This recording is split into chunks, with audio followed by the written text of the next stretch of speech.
Hey everyone, it's Michelle. Today's video is going to be my second low buy update of the year. Can you believe that we are 6 months into the year of 2022? I know YouTubers say it all the time, but seriously, I feel like once you finish school, life just passes before you. This year is going by so quickly. Anyways, if you are new to my channel, have no idea what I'm talking about, I encourage you to look at my first video of the year, which is my low buy guide. I'll leave a link up in the cards or in the description box down below for you to check it out. There I talk about why I started a low buy this year, as well as my rules and how I'm holding myself accountable as someone publicly sharing that I'm doing a low buy. So in this case, I'm doing a low buy update video. I'm also sharing skincare empties as well as hauls. So we just get an idea of how much skincare is coming into my collection as well as how much is leaving it. So having said that, let's get right into this low buy update. So the past 3 months from April, May, and June have actually been no buy months. I have not bought any skincare since my first haul that I shared with you all back in beginning of April, where I purchased 4 skincare products during the month of March. That has been my first and only haul this year. So that's 4 products in, and I emptied about 28 products so far for these past 6 months, which is pretty good considering my husband is not helping me empty these products except for moisturizer. In my skincare empties video, I emptied around 6 serums. One of them is one of the key products I like including in my skincare routine now, which is a fermented based serum. So that one was the Manio Bifida Biome Complex Serum. So I emptied that one and I want something similar in my skincare routine. So I did go ahead and make a purchase this month. I actually purchased 4 skincare items, all in the K-beauty realm. First skincare haul was all French Pharmacy, so this one is all K-beauty. The serum that's going to be replacing the Manio one is the MICH Time Revolution Night Repair Ampule. Jude from 50 Shades of Snail raves about that ampule. It has a very high concentration of the bifida ferment lysate, some other ferments in the formula, has niacinamide, ceramides. So it looks like a really nice concoction. It has the texture that I've been missing from the Rovectin Clean Biome Ampule, but again, higher concentration of the bifida. So I'm really looking forward to trying that one out. And in a separate video, I'll talk about the other skincare products that I purchased in that YESSTYLE haul. All you need to know for now is that a fermented based serum is most definitely an essential in my skincare routine. It has been since I first tried that Rovectin one last year. So I'm super excited to get a hold of this MICH one. The only temptations that I've had in terms of collecting more skincare has not necessarily been buying more skincare. I've been applying to a few Instagram giveaways. I just couldn't help myself. Some of the skincare giveaways were really good. So those were the most tempting things the past few months. Didn't win any of the giveaways, but I just wanted to share that Instagram giveaways are very tempting. Thankfully, social media just tempted me with these giveaways and not necessarily me wanting to buy more skincare. So I'm proud of myself that I not only did 3 months of a no buy, but I only purchased 4 products this month, all of which fall into something I've thought about for a long time. I'm replacing, and I really want to try to see if it'll work with my current lifestyle. So that's the first point I wanted to mention in this low buy update. The second one is that I have come to realize that I am most definitely a maximalist when it comes to my skincare routine. Now, the past year and a half, I've tried to downsize my skincare routine. The most minimal I got it to was around 5 products, and I really wanted to lower that further to 3. I've just come to realize that I like variety in my skincare routine. I like having certain products on hand when the time calls for it. I've just tried skincare for so long, not just as someone random on the internet creating content, but dealing with acne for around half my life. I've dabbled into many realms of the beauty industry, in skincare in particular. I've seen the benefits of layers of hydration, tretinoin, benzoyl peroxide, the various chemical exfoliants, and now the fermented essences and serums. I see what these kinds of skincare have done for my skin.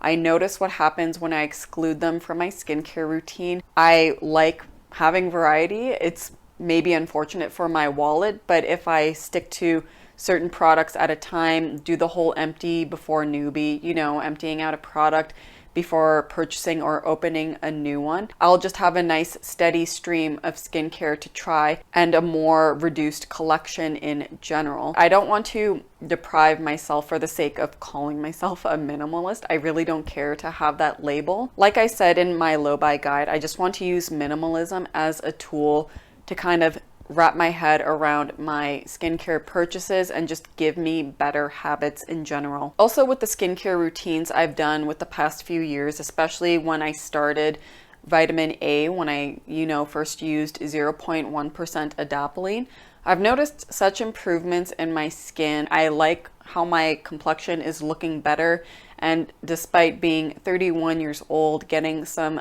fine lines here and there, still having a little bit of texture left, it's still breaking out once in a while. I still like seeing what I see in the mirror and how skincare makes me feel. So I'm going to continue doing what I'm doing. And having said that, just because I've acknowledged that I'm more of a maximalist in my skincare routine and I want a variety of products, I want to make sure I know what products I have in my skincare collection.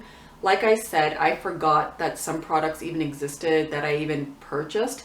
So I want to make sure that in the future, when I create my skincare collection, it's purchased with way more intention. I'm way more mindful about what I own, and I don't need a bin to store all the skincare and stow it away and again forget about. All right, so we talked about 3 months of a no-buy, how I've acknowledged I'm a maximalist in my skincare routine. The third update I want to mention in this video is that I have really come to discover my color palette.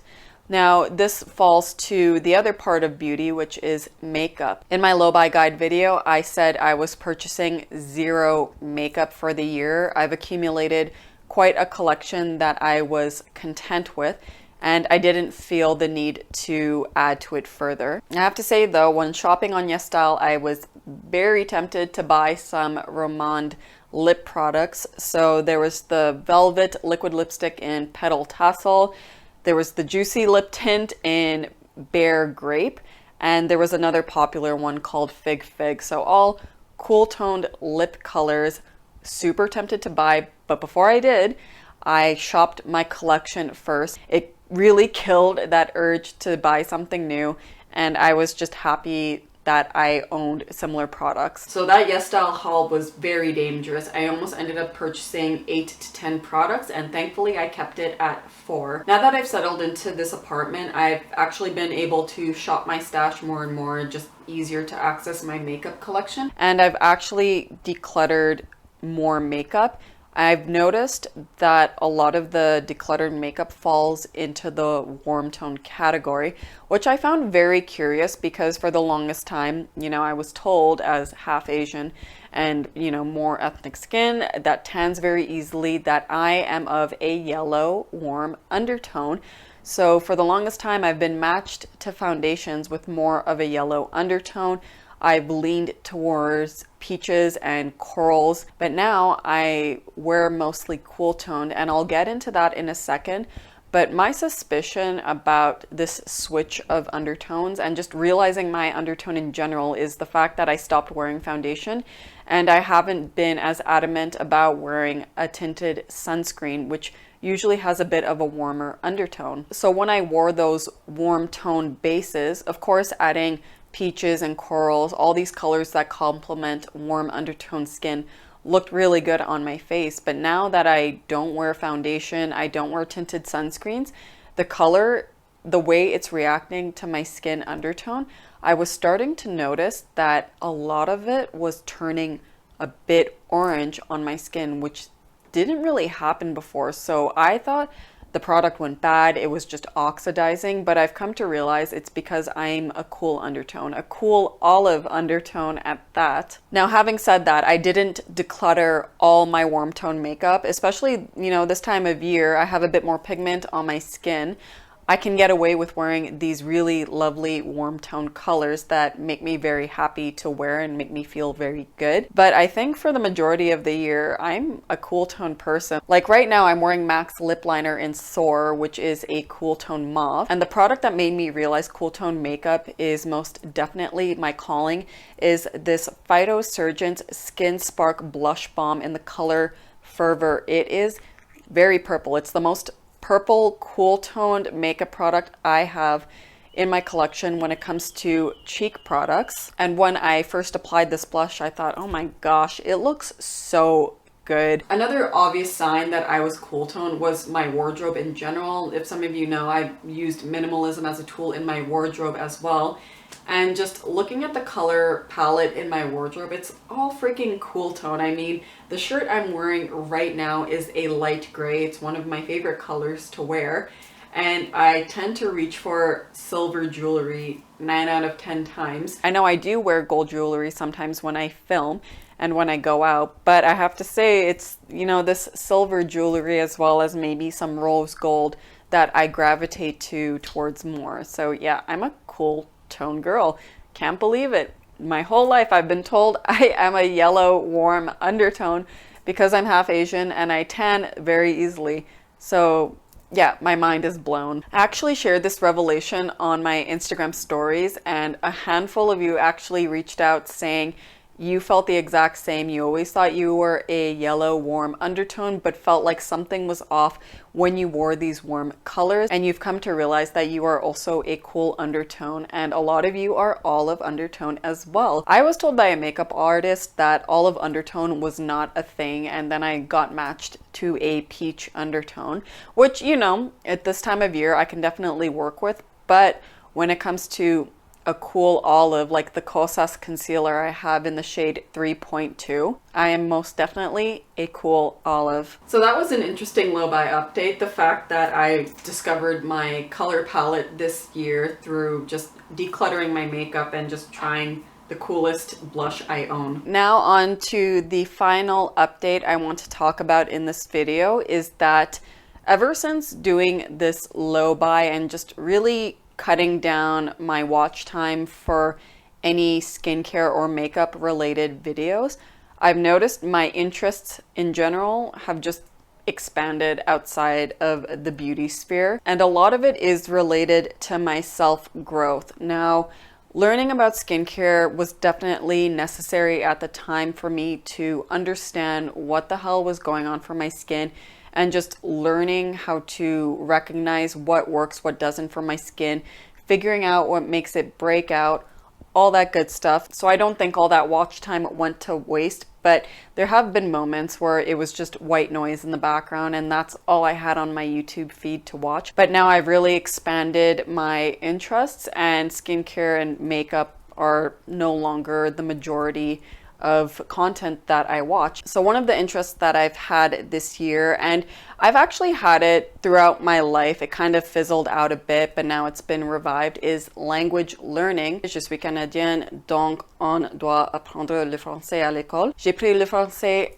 à l'école élémentaire jusqu'à la fin de l'université, mais j'ai pas beaucoup d'opportunités pour m'entraîner le français. Io posso parlare un poco di italiano, ma ho dimenticato molto la lingua. I сега уча български, моят съпруг е българин, аз говоря малко български. And that's it for languages today. I know my accent and intonation is definitely not 100% in these languages, but with French and Italian in particular, the languages I learned the most in school, I really did a disservice to myself by being too afraid to speak these languages. For Bulgarian, I have an A1 textbook with an associated workbook that I've been going through. I took about 10 classes and I'm trying the self-study route right now, especially, you know, my husband speaks Bulgarian fluently, so he's helping me as I go through the chapters. For French and Italian, it's not my priority right now, but I found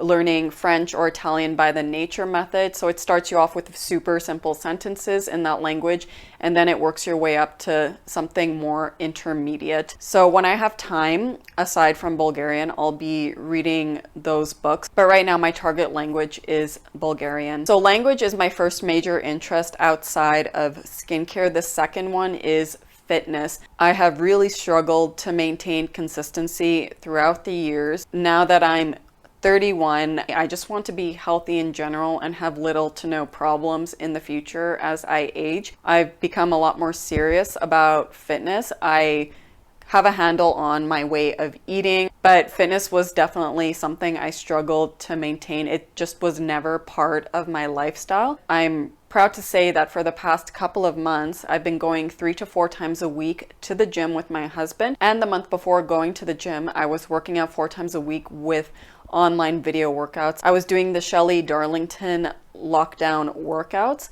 They were really good. So I did those for the first month, and then I started going to the gym more consistently. It's funny because even in the past when I was going to the gym, I liked the results I was seeing when I went consistently, but for some reason I always stopped. Maybe I was one of those people where once winter time came, I just stopped caring. But now that I've maintained consistency throughout the spring and now the summer, I'm going to make a huge effort to continue it throughout the winter because, again, I like the results that I see, but also being in my 30s, I just want to make sure that I'm as healthy as possible. I just don't want to have any pain or problems.